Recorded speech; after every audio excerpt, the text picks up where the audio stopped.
बिस्मिल्लाहिर्रहमानिर्रहीम। अस्सलाम वालेकुम। मैं हूं आपका मेज़बान वसी शाह और आप देख रहे हैं ज़बरदस्त। नाज़रीन, आज ज़बरदस्त की हमारी टीम की हमारी बड़ी खुशकिस्मती है कि हमें पाकिस्तान की एक बड़ी शख्सियत ने ज्वाइन किया है।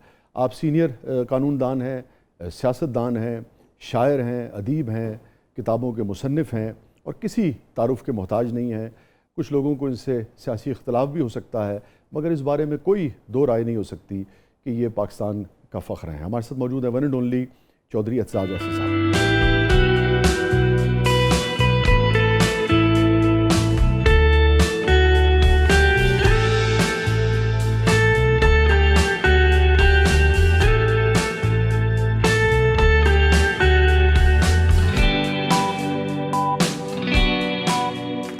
Welcome to the show. आपको पता है ये भी गुजरात के हैं?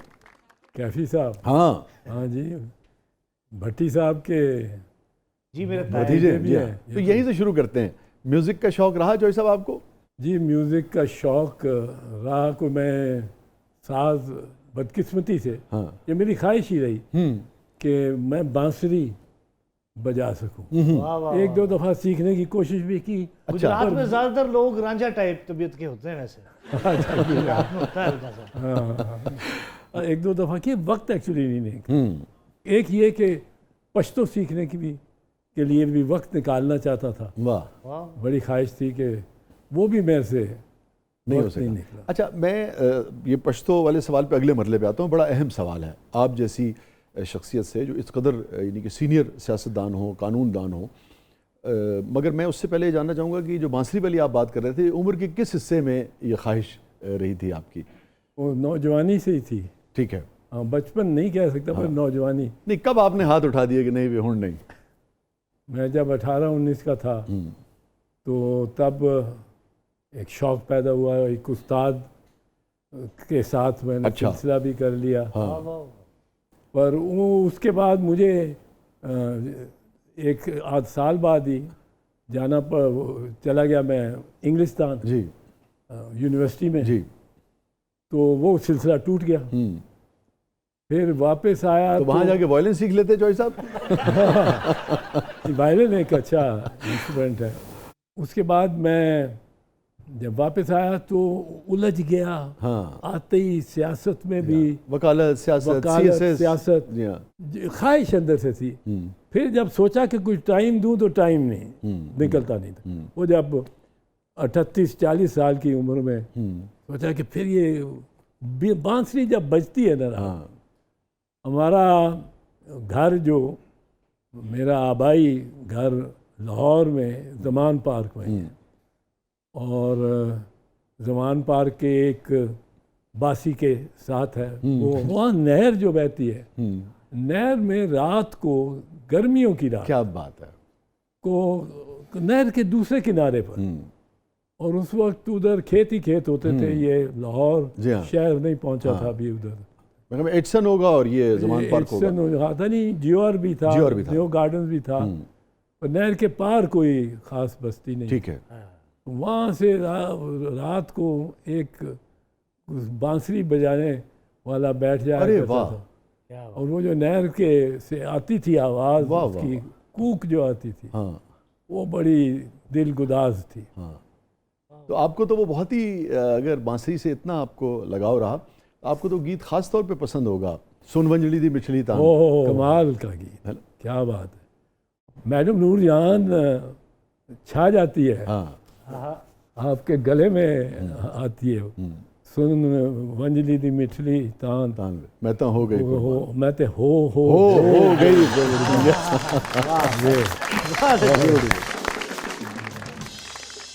तो सब वो पाकिस्तान कहाँ खो गया?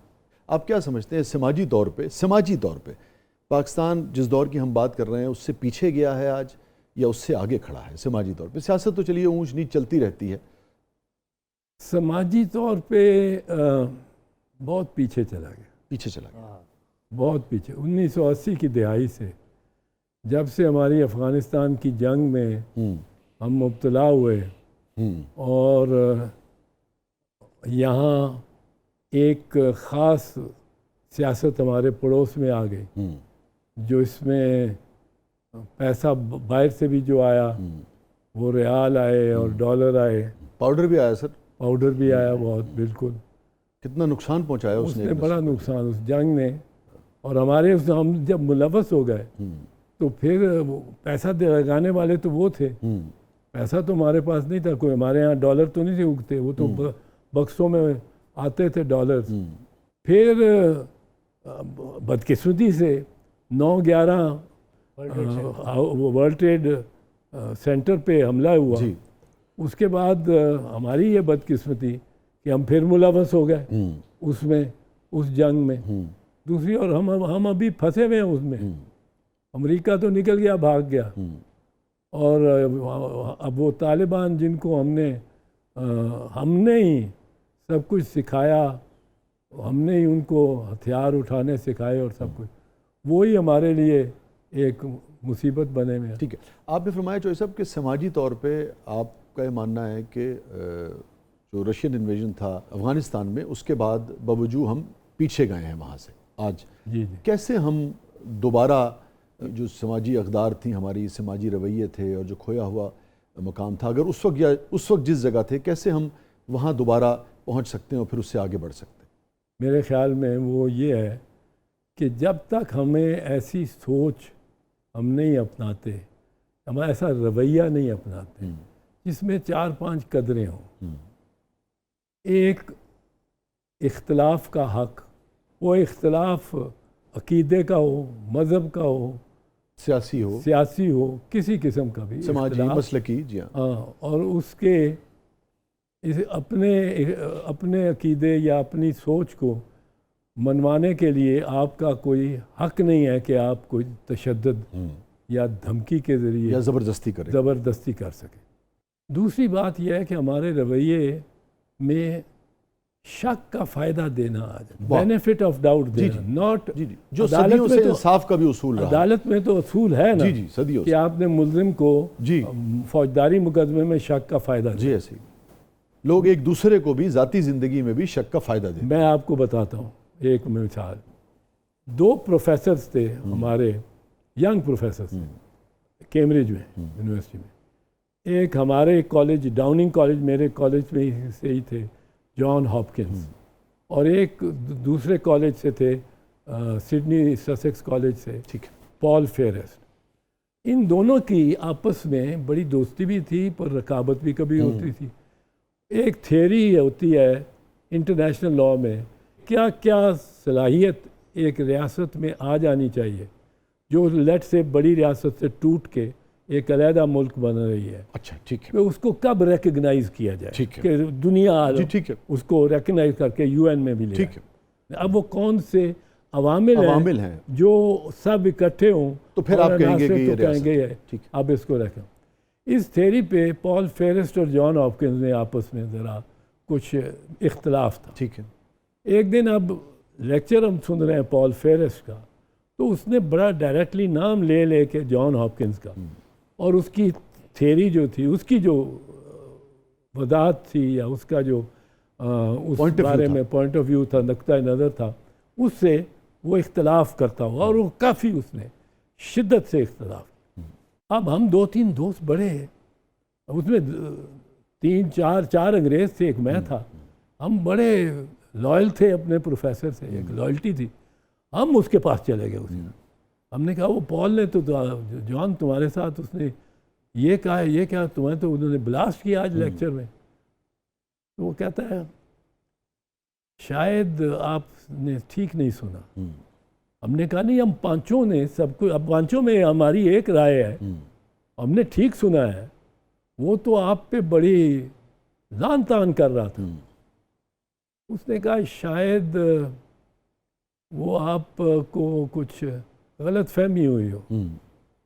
हमने कहा जी कोई गलत फहमी नहीं। उसने कहा शायद फिर मेरी थ्योरी गलत हो। उसने हर मौका दिया, हर हमारे इल्ज़ाम पे उसने शायद का लफ्ज़ इस्तेमाल। Perhaps you didn't hear him properly. इसकी ये वजह होगी। Perhaps my आखिर में कहता है perhaps I have to review my theory। ये इंतहा है, देखिए। अब वो ये शक का फायदा था। परहैप्स वो यहाँ होता, कहता आओ बच्चों अभी निकलते, उसको ठीक सीधा करते। ये शक का फ़ायदा देना बड़ा, ये हम नहीं देते अब, ये हमारे यहाँ है ही नहीं, ये रवायत नहीं, ये होती थी। ये हमारी 70 का अशरा, 60 का अशरा, हम कभी ये नहीं सोचते थे अगर ये बीबी जा रही है किसी भाई के साथ या किसी मर्द के साथ, वो माल रोड चाहे अकेले में पैदल वो जा रहे हैं शाम के वक्त, हम कोई उसमें कोई लपक के उनको है क्या, एक बेनिफिट ऑफ डाउट सबको देते थे। ये दो चीज़ें हो गई। हमने अपनी नस्लों को जो हमारी जिम्मेदारी थी, तालीम दी है। तालीम हमने अपने मुल्क में तो जो बेस्ट हाईएस्ट लेवल पे हमने MBBS करा दिया, डॉक्टर हो गया, इंजीनियरिंग करा दी, MSc इंजीनियरिंग, हमने उसको वकील में LLM LLB बना दिया वकील, ये हम यहाँ ही जा सकते थे। हमने तालीम दी, तरबियत नहीं दी। हमारा डॉक्टर बना, वकील बना, और उसको टेक्निकली तो साउंड हो गया, टेक्निकली तो बड़ा साउंड हो गया, पर मॉरली इखलाकियात के तौर पे वो उससे जो क्लाइंट है, जो मौक्कल है, वो जलील भी उसके हाथों हो रहा है। वो डॉक्टर है, वो पेट काट खोल के बाहर पैगाम भेजता है, पेट खुला है, 30,000 रुपये और फीस ले आके दे दो, फिर पेट बंद करेंगे। बंद करते करते कैंची में छुट देता है। अखलाकी तरबियत हमने नहीं की, नहीं तरबियत नहीं दी। और ये जो वकला बरादरी पे भी जुमले आपने कहे, आपकी मौजूदगी में तो मेरे ख्याल में हम पे कोई केस नहीं होगा। नहीं, ये मैं जानता हूँ वकीलों को भी खुद एहतसाबी हमें करनी चाहिए, खुद एहतसाबी का हमें आंसर इसे बात निकली। जी, अगर आप मुझे इजाज़त दें चौधरी साहब, यहीं से आके कंटिन्यू करते हैं, ब्रेक पे मुझे जाना है, वापस आके यहीं से कंटिन्यू करते हैं। नाज़रीन कहीं नहीं जाइएगा, छोटे से वक्फे के बाद वापस आते हैं। हमारे साथ मौजूद हैं नामवर और सीनियर कानूनदान, सियासतदान, अदीब, शायर मोहतरम चौधरी एतजाज़ एहसन साहब। आप देख रहे हैं ज़बरदस्त, और आज चौधरी साहब से हम बात कर रहे हैं समाज पे।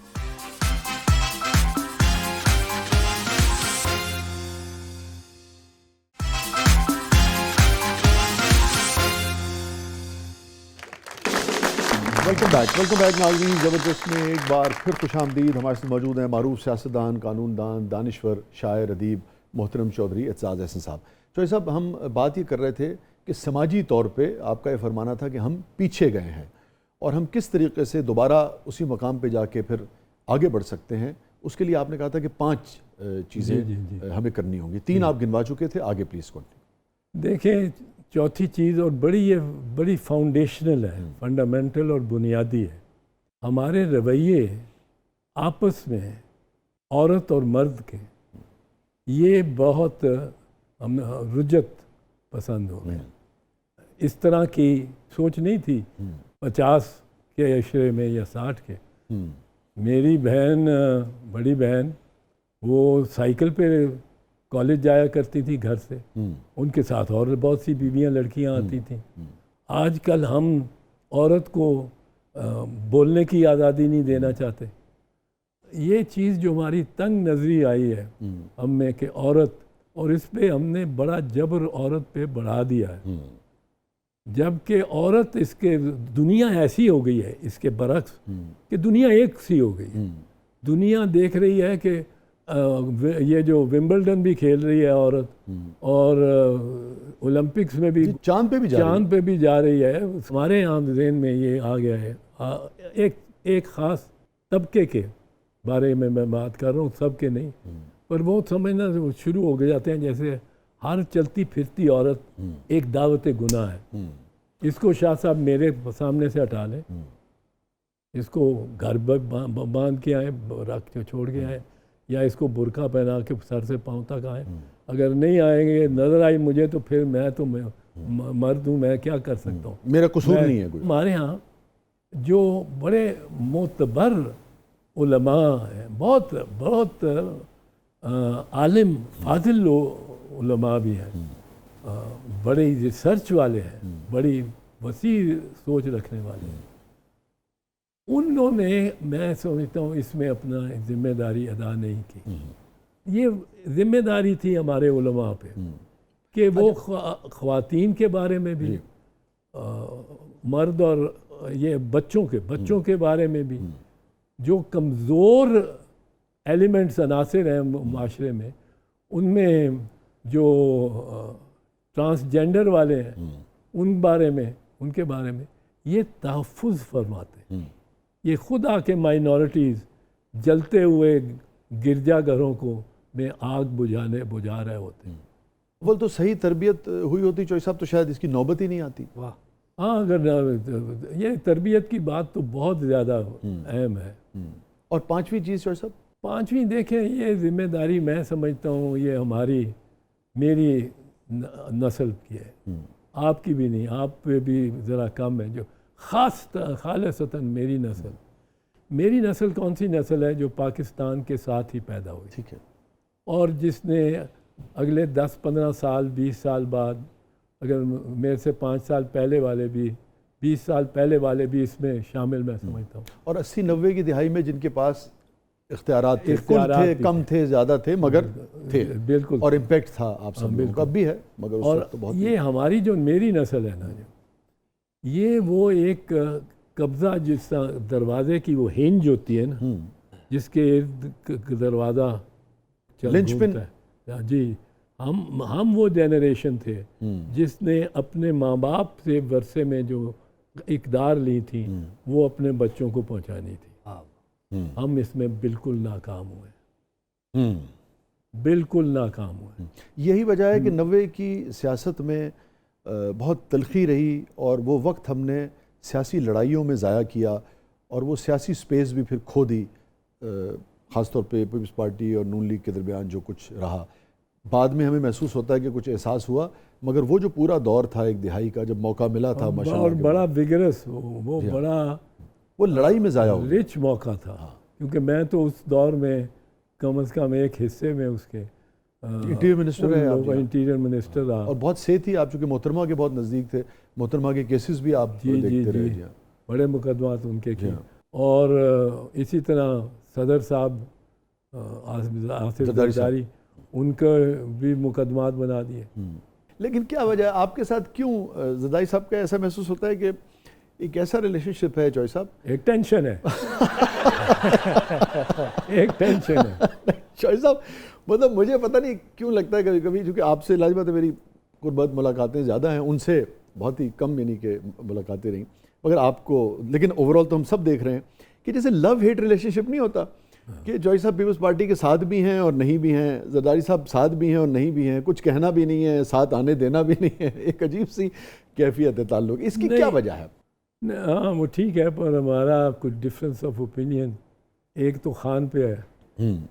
अब आप दिल से पीटीआई की तरफ हैं कि पीपल्स पार्टी की तरफ हैं? नहीं, मैं पीपल्स पार्टी के साथ हूँ। ठीक है। चौधरी साहब, जैसे नवाबज़ादा नसरुल्लाह साहब को हमने देखा, मेरी उनसे मुलाकातें भी रही इब्तिदा में, एक सियासी, जैसे कहते हैं ना, पॉलिटिकल एनिमल होने की हैसियत से हमेशा देखते थे कि जब भी इस किस्म के मामलात आते थे तो नवाबज़ादा साहब लीड करते थे, और भी कुछ ऐसे लोग होते थे जिनकी इदारे भी रिस्पेक्ट करते थे, सारे इदारे, जिनकी पॉलिटिकल पार्टीज़ भी रिस्पेक्ट करती थी। पीपल्स पार्टी है, इदारे हैं, दीगर पार्टियां हैं, ये जो इख्तलाफ है, ये डेडलॉक है, आपने कभी कोशिश की, आप समझते हैं कि इसको ख़त्म करके और सब मिलजुल कर तमाम तर तवानाई जो है वो पाकिस्तान के लिए अगर लगा सकें? इस वक्त मैं कोई इतना रेलेवेंट नहीं रहा हूँ कि मैं लोगों को बुला सकूँ और इकट्ठा बिठा सकूँ, क्योंकि बड़े नहीं समझाएंगे चौधरी साहब। अगर कोई मामला आपस में हो जाएगा किसी मुमलिकत में, और जो बड़े होते हैं, लाज़िम बात है, आप सियासी हवाले से, कानून के हवाले से, दानिश्वर के हवाले से आपका एक बड़ा मकाम है, अगर वो उस वक्त ये नहीं सोचेंगे कि फ़र्ज़ कर लीजिए आपका कोई राय है भी, आपकी कोई साइड है भी, उस साइड को भी समझाते हुए और जिस तरफ साइड नहीं है भी उनको भी समझाते हुए, तो फिर कैसे मामला हल होगा? फिर तो ये उलझाव बढ़ता रहेगा। वसी, मैं दरअसल अपने तबके को ही, सारे को इसमें इल्ज़ाम उन पे समझता हूँ इसमें। ठीक है, इस वक्त जो आपने जुमला कहा, ये किस हैसियत में कहा? वकील की हैसियत से, सियासतदान की हैसियत? सियासतदान की हैसियत से। सियासतदान की हैसियत, ठीक है। ये सियासी तौर पे मैं ये समझता हूँ कि ये भी मैं, अब हम इसमें भी मैं, जिस तरह वो जनरेशनल था जी, वो पीढ़ियों के हवाले से था कि मेरी जनरेशन और अगली ठीक जनरेशन और बच्चों की जनरेशन। ठीक। इस तरह अब हमारा तबका जो है अशराफिया का, जिनको भूख का बज़ाहिर खतरा नहीं है, वैसे तो ये ऐसा वक्त आ रहा है कि मुझे लगता है हर कोई कशकोल लेके फिर रहा होगा गलियों में, पर एक हमें जो एक अशराफिया का, एलीट का, हम आपस में फ़ौरन सुलह करते हैं जब हमें सारे हमारे सारे स्ट्रक्चर को एक ख़तरा होता है जी। और वो ये नहीं कि फ़ौज से हो, वो हमें नीचे से लावा उबलता जब नज़र आता है, और वो पाकिस्तान में कभी कभी हुआ है। अच्छा शोएब साहब, मुझे अगर आप इजाज़त दें, मैं वापस आके इसका जवाब चाहूँगा, मगर हमने तारीख़ में तो देखा कि नहीं करते सुलह, जब वो ख़तरा नाफिज हो जाता है उसके बाद सुलह करते हैं। मैं चाहूँगा कि इसका जवाब आप दीजिएगा। हमने तो ये देखा, ख़तरे से पहले ख़तरे को रोकने के लिए सुलह हमें नज़र नहीं आई, अल्टीमेटली ख़तरा आ जाता है, नाफिज हो जाता है, फिर हम कहते हैं लो जी इकट्ठे हो जाओ। मेरी तस्वीर फरमा दीजिएगा अगर मैं गलत हूँ। नाज़रीन कहीं नहीं जाइएगा, हमारे साथ मौजूद हैं वन एंड ओनली मोहतरम चौधरी एतजाज़ अहसन साहब। आप देख रहे हैं ज़बरदस्त।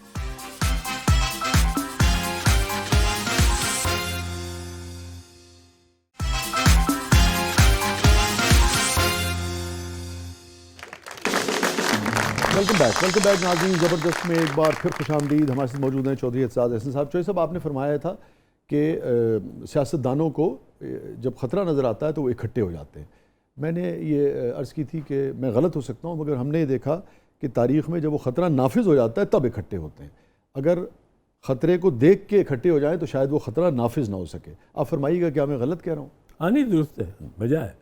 और पर वो ख़तरा जो आप जिक्र कर रहे हैं ना, वो मेरे ख्याल में जो मेरा तस्वर है इससे, इस बात से आपकी, वो एक ख़ास इदारे की तरफ से ख़तरा जी। यही मैं देख रहा हूँ कि ख़तरा अब तबकाती है।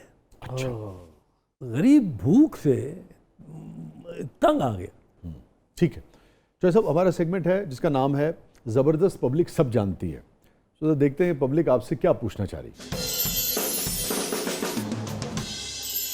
मेरा सवाल चौधरी एतजाज़ साहब से है कि आपका ताल्लुक़ पंजाबी जट फैमिली से है, तो यकीनन आपको बोलियां तो बहुत पसंद होंगी, और कोई बोली सुना दें और ये भी ज़रूर बताएं कि आपने कब कब भंगड़ा डाला। हेलो भंगड़ा तो बड़ी बारी पाया, और पंजाबी दा तुहानू पता है कि ढोल वजे ते लत्त उच्ची हो जाती है, ते जिथे बोली दा ताल्लुक है, मनु पार लंघा दे वे करया मिन्नतां तेरियां कर दी। जी जय साहब। चौधरी साहब, कई दहाइयों से हम आपको स्लिम एंड स्मार्ट देख रहे हैं, कभी आपका वजन बढ़ता हुआ नहीं देखा। इस फिटनेस का क्या राज है? हाँ जय साहब, कम खुराक और खुश खुराक। वो अपने पड़ोसी की तरह जिम नहीं करते आप, एक्सरसाइज? नहीं, वो तो करता था, अभी भी करता होगा। वो तो एस्ट्रोनॉट्स वाली जो करता है वर्जिश। आप लेकिन एक्सरसाइज वगैरह ज़्यादा नहीं करते? नहीं, मैं करता हूँ, हल्की फुल्की जिम जाता हूँ। जय साहब, आपसे तो बेशुमार लोगों ने ज़िंदगी में मोहब्बत का इजहार किया होगा, पर्सनैलिटी तो आपकी हमेशा बड़ी कमाल रही। नहीं, कोई ऐसी भी खुशफहमी मुझे नहीं है, दुश्मन भी बहुत है। वाह जी जय साहब। चौधरी साहब, आपको आर्ट, कल्चर, शायरी, म्यूज़िक से बड़ी मोहब्बत है। अपना पसंदीदा गाना कोई सुना दें या फिर वो बता दें जो आप अकेले में गुनगुनाते हैं।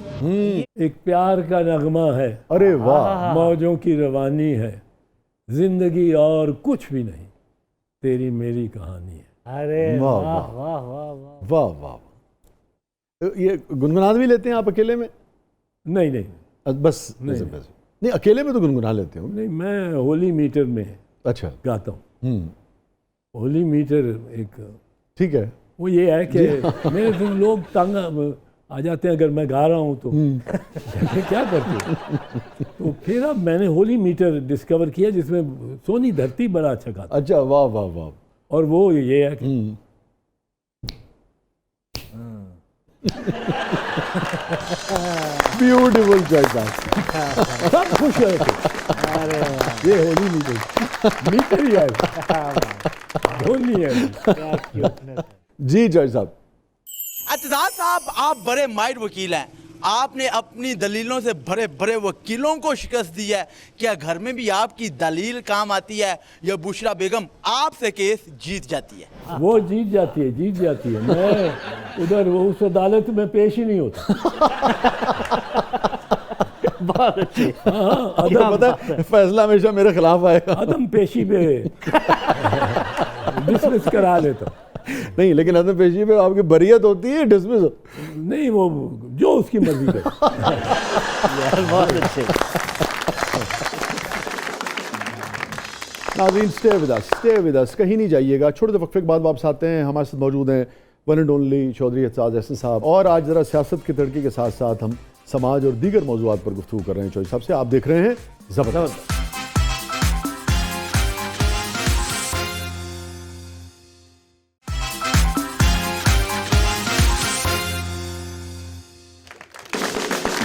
वेलकम बैक नाज़रीन। ज़बरदस्त में एक बार फिर खुशामदीद। हमारे साथ मौजूद हैं मोहतरम चौधरी एतजाज अहसन साहब। चौधरी साहब, हमारा सेगमेंट है जिसका नाम है कैथारसिस। कोई रिग्रेट चौधरी साहब ज़िंदगी में? अल्लाह के फजल से नहीं, कोई रिग्रेट नहीं। हाँ, कोई ऐसी रिग्रेट नहीं है कि जो मैं सोचूं कि मैंने करना था और नहीं किया। ये एक मेरा इरादा था 65 साल की उम्र में। मैंने एक डेडलाइन दी हुई थी, बच्चों को भी दी थी। 65 साल को मैंने सब कुछ छोड़ दिया और पढ़ना और लिखना है, किताबें, और लिखूंगा 2-3 किताबें। मिसाल के तौर पे एक गालिब की गज़ल के मकाम वकू आ जाए, वाह। क्योंकि गालिब अब ये कलकत्ते में ही कह सकता था, जो बहर ना होता तो बयाबां होता। वो जो बहर की वुसअत थी वो वहाँ से ही देखी जा सकती है, कलकत्ते में चुके। हाँ, कलकत्ते में।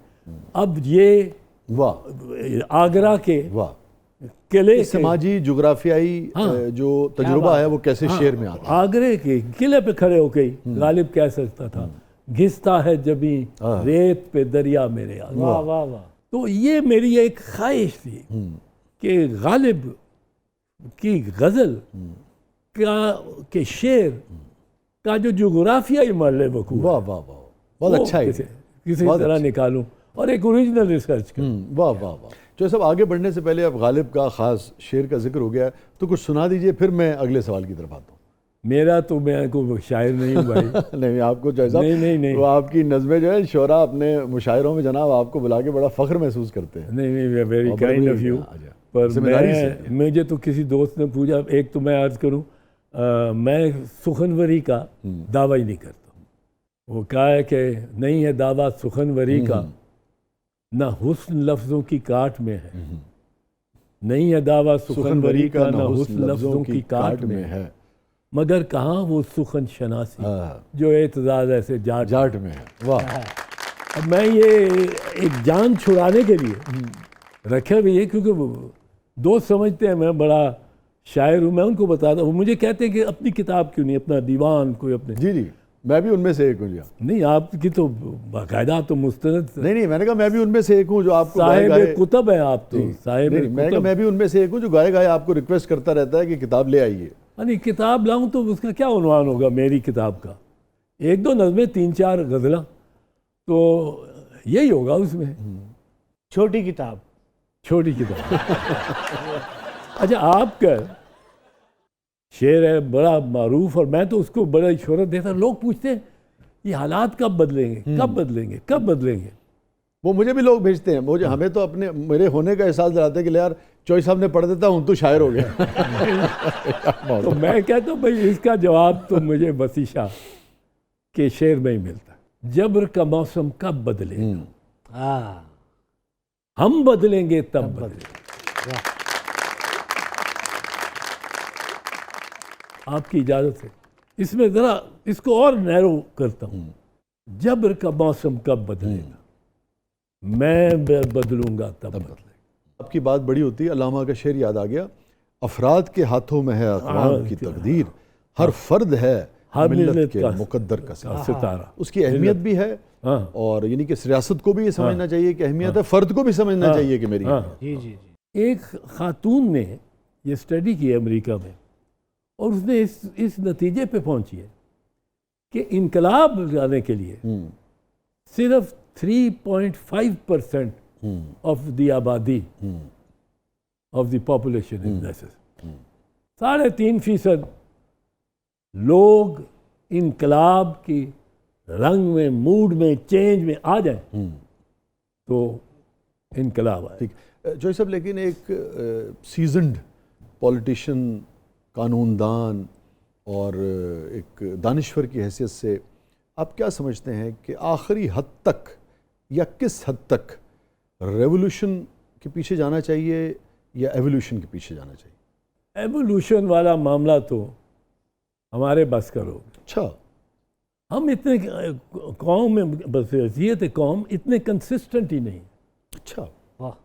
कंसिस्टेंट एक तसलसल होना चाहिए, एक ठहराव होना चाहिए। मगर चौधरी साहब, जो रेवोल्यूशन के मसाइल इंसानी तारीख़ में हमने देखे हैं, वो तो ये होता है ना कि फिर एक तबका जो है वो दूसरे तबके को, वो परसेंटेज कम हो सकती है 20, 30, 40%, वो फिर उसकी हर तरह की आज़ादी जो है वो उसके ऊपर काबिज़ हो जाता है। अमूमन इंसानी तारीख़ का सबक तो ये वक्त नहीं है, वरना पड़ोस से लेके पूरी आप मुझसे बेहतर जानते हैं हर चीज़ को। पर आप देखें जो इस वक्त मुल्क तरक्की याफ्ता है ज़्यादा, सबसे ज़्यादा, उनमें इनकलाब। आप दुरुस्त फरमाएं चौधरी साहब, मैं अगर मेरी आप तस्वीर फरमाइएगा, अगर आया भी है उसके बाद अल्टीमेटली जो सुकून है वो फिर उसके बाद एवोल्यूशन के बाद ही एक प्रॉपर सोसाइटी बन सके। नहीं, वो एक मरतबा तो उखाड़ना पड़ता है।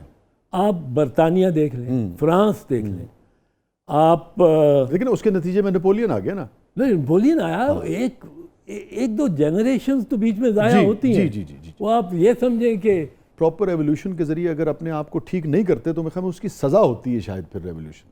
नहीं, एवोल्यूशन के ज़रिए आप तब्दीली आती है तो कई सदियों की एवोल्यूशन से जी। रेवोल्यूशन एक जंप फॉरवर्ड है, जस्ट है। ये कैसे कह सकते हैं हम कि एवोल्यूशन जो है वो हाईजैक नहीं होगा? जिन शख्सी, इंसानी और मुख्तलिफ़ तरह की आज़ादियों का आपने प्रोग्राम के शुरू में ज़िक्र किया, कैसे हम ये यकीन दिला सकते हैं कि वो बेशतर आबादी को मैसर रहेंगी? और ओरियाना फलाशी एक जर्नलिस्ट थी, इटालियन जर्नलिस्ट, उसने बड़े इंटरव्यू किए चेयरमैन माओ का, चू एन लाई का, किसिंगर का, शहीद जुल्फ़िकार अली भुट्टो का। और उसने चू एन लाई का जो इंटरव्यू किया, उसको वो ओरियाना पूछती है कि what in your estimation prime minister have been the effects of the French revolution. 200 साल पहले हो चुका जी। तो वो कहती है कि the prime minister pondered for a while and then said too early to say, too early to say. उसके अभी तक असरात जो है, असरात है। ठीक। तो साहब ये फरमाइएगा, ये जो चाइना का मॉडल है वो इंसानी तरक्की के हवाले से तो बेमिसाल मॉडल है, मगर उसके साथ जो इंसानी शख्सी आज़ादी है, जमहूरी आज़ादी है, उसके हवाले से जो सवालात उठते हैं, अगर मैं हाँ या नहीं में कहूँ तो आप आज़ादी की तरफ जाएंगे या उस इंसानी खुशहाली का इंतखाब करेंगे जो इस वक्त चाइना ने करके दिखाई? मेरा ख्याल है कि इस वक्त तो ये साबित हो रहा है दुनिया को भी कि उसमें चाइना का मॉडल जो है उसकी तरफ अगर लोग जाएंगे तो तरक्की पाएंगे। नो तरक्की तो पाएंगे, लेकिन चॉइस हो तो आप इंसानी आज़ादी की तरफ जाएंगे ऐसी टूटे फूटी मुआशी हालात के साथ, या वो मुआशी हालात मगर इंसानी आज़ादी का? नहीं, यहाँ इंसान को कौन सी आज़ादी है? क्या उसको पेट भरने की आज़ादी है? नहीं, बात करने की तो निस्बतन कंपैरेटिवली उस तरह से नहीं, जो फंडामेंटल राइट्स हैं कॉन्स्टिट्यूशन के, वो चैप्टर सिर्फ अशराफिया के लिए, वो गरीब औरत के लिए नहीं है, आम आदमी को नहीं, जो पुलिस से मार खाती है। जी जी जी जी। जैसे वैसे तो बिल्कुल ज़ाती नौयत की बात है, मगर मैंने आपसे इजाज़त ली है इसलिए मैं ये शेयर कर रहा हूँ। मुझे बड़ा अच्छा लगता है आपका जो कमरा है, जो चैम्बर है, उसमें बड़े बड़े नामवर सियासतदानों के साथ और हमारे यहाँ जो पावरफुल लोग समझे जाते हैं, आप ख़ुद उसका हिस्सा भी हैं। मगर मुझे बहुत अच्छा लगता है कि आपने उसमें अदीबों की, शायरों की तस्वीर भी उसी एहतराम के साथ, और उसके साथ परवीन शाकिर की तस्वीर हैं और अहमद नईम कासमी साहब की तस्वीर है। तो ये अहले कलम का एक अलग से मुझे मकाम नज़र आता है आपकी ज़िंदगी में। असल में मैं तो समझता रहा हूँ कि, और समझता हूँ अभी भी, कि मेरी बड़ी मुझे बहुत ताज़ीम और मकाम दिया है इन शोरा ने, जिन्होंने मुझे अपने पास बिठा के, कासमी साहब, परवीन ने जो शायरी कर दी है जी, वो एक नई उसने नया रास्ता जी बनाया। बिल्कुल नया रास्ता। और ख़वातीन को आवाज़ दी। आपकी ज़िंदगी का सबसे पुरमुसर्रत लम्हा? जब बुशरा ने मुझे हाँ कह दिया।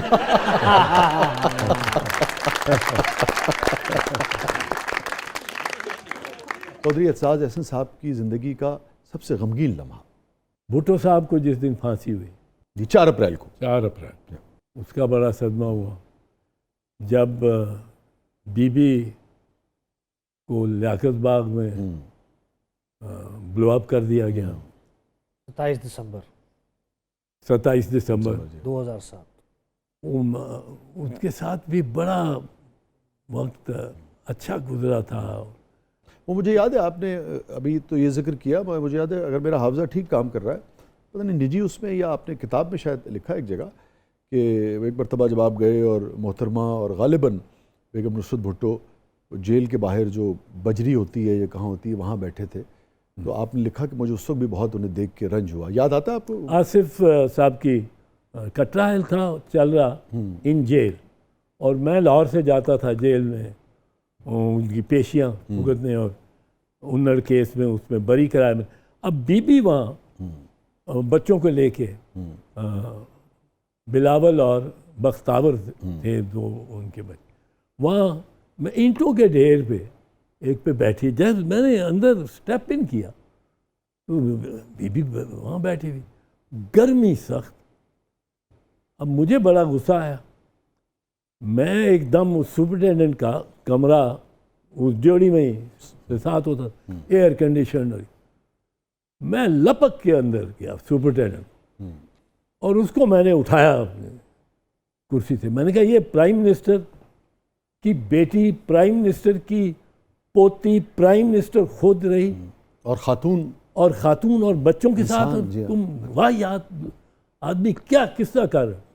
उसको मैं पकड़ के बाहर ले आया। जब बाहर ले आया, वो बीबी को ये नजर आया कि ये she said she was surprise कि मैं किधर गायब हो गया एकदम आते आते। तो she said Aitzaz please let him B, let him. मैंने उसको बाजू से पकड़ा। मैंने कहा क्यों बीबी? बोला नहीं, ये जितना समझेंगे कि हम परेशान हो रहे हैं इससे, उतने ज़्यादा हमें परेशान करेंगे। मैं कोई परेशान नहीं। वाह। बीबी का जुमला है democracy is the best revenge. आपका इस पे यकीन है या आप समझते हैं कि अब वहाँ आ गए हैं लोग कि नहीं, माफ़ नहीं करना चाहिए एक दूसरे को?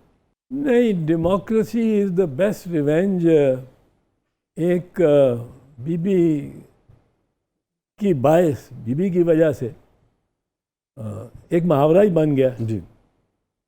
और मुहावरे में, हर मुहावरे में सच्चाई नहीं होती इतनी। हमने हर दफ़ा बख्शा है, हर दफ़ा हमें महकूम करने वालों को हमने बख्शा है। तो ये मैं तो नहीं समझता democracy is the best revenge. तो ऐसे बहुत इनकलाबी नज़रियात हो गए हैं आपके? नहीं, मेरे इससे बहुत ज़्यादा थे। हम तो अब ढेर हो गए हमने। चौधरी साहब आखिर में कुछ सुना दीजिए। एक मैं आपसे मशवरा ही ले लूँ, हिदायत ही ले लूँ? नहीं चौधरी साहब कैसे? नहीं, शायरी में तो आप सीनियर हो बहुत। मोहब्बत है आपसे सीखते हैं हम। रुतबे की बात करना चाहिए, और रुस्ता उस्ताद और शागिर्द का है। इस्लाह जो कर सकता है वो उस्ताद कर सकता है। जैसे साहब हमने जो सीखा है वो भी आप जैसे लोगों को देख देख के, पढ़ के, तकारीर सुन के, वो भी वहीं कहीं से आया। मेरा एक अपने सीनियर से मेरा एक ताज़ा शेर है, उस पे एक लफ्ज़ का आप ज़रा बताएं। आप, मेरे ज़हन में एक कंफ्यूजन है कि कौन सा शेर है। मोजज़ा तो जब होता, मोजज़ा तो जब होता आंधियों में बच जाते, वाह, वाह, रेत के घरौंदे थे एक सूखे दरिया में। वाह, जो मैं इसलाह जिसमें कंफ्यूज हूँ कौन सा वर्ड लफ्ज़ से मौजू है ज़्यादा। मोजज़ा तो जब होता आंधियों से बच जाता, बारिशों से बारिशों से बच जाता, ठीक है, ये दूसरा है उसके मुतबाक। मैं समझ गया। बारिशों आपके से में या बच आंधी जाता। है या बारिश है? बारिश, रेत के घरौंदे थे एक सूखे दरिया। सबसे पहले तो देखिए आप इसकी दात कबूल कीजिए कि रेत के दरिया के किनारे नहीं है, सूखा दरिया है। ये खुद मिसरा एक बड़ा खौफनाक मंजर पेंट करता है। और दूसरे मैं आपको क्या कह सकता हूँ, आप बड़े हैं हमारे, मगर आंधी ओवरऑल अलामत है बेसिकली तबाही की। आंधी से खैर का पहलू जो है वो कहीं भी उर्दू तारीख़ में या इंसानी तजुर्बे में भी आपको उस तरह से, ये अलग बात है कि वो बीज को उड़ा के कहीं से कहीं पहुंचा दे, उसकी कोई नमो हो जाए, उसमें से अगर आप खैर तलाश करना चाहें तो एक अलग बात है। मगर बारिश जो है बैक वक्त वो कच्चे घर के लिए अगर एक अजाब है तो वो नमू का बाइस भी है और वो भी है। तो मेरे ख्याल में आंधी जहाँ ज़्यादा आंधी बेहतर है जी हाँ, क्योंकि बर्बादी की अलामत है ना सारी की सारी। आंधी हो गया जी, आंधियों।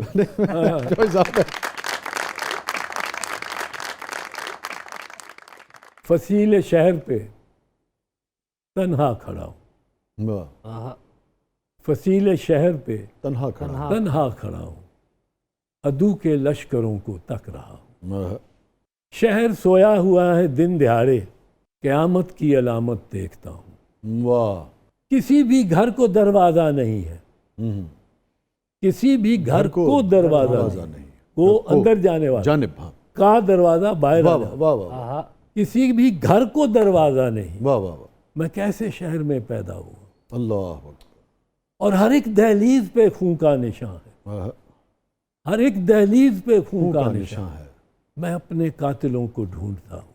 अल्लाह अकबर, और मुझे आवाज़ देकर क्या करोगी, वाह, तुम्हारे शहर से मैं जा चुका हूँ। और सवा नेज़े पे सूरज आ गया है, वाह, सवा नेज़े पे सूरज आ गया है, मैं जलती रेत पे सोया हुआ। क्या कहने हैं साहब, और जहाँ पे एतजाज़ एहसन रुका था, अल्लाह अकबर, मैं अब तक उस जगह बैठा हुआ। क्या कहना, क्या कहना, मैं अब तक उस जगह बैठा हुआ। बहुत बहुत शुक्रिया, आप तशरीफ़ लाए, बड़ी इज़्ज़त अफ़ज़ाई। हमें तो यकीनन जब भी आपसे नशिस्त हो कुछ ना कुछ सीखने का मौका मिलता है। यकीनन लोगों ने भी आज सियासत से निस्बतन हट के थोड़ा सा समाज के हवाले से आपकी गुफ्तगू को बहुत इन्जॉय किया होगा। शुक्रिया नाज़रीन, ये था आज का ज़बरदस्त। अपने फ़ीडबैक से हमें आगाह कीजिएगा। इजाज़त दीजिए, अल्लाह हाफ़िज़।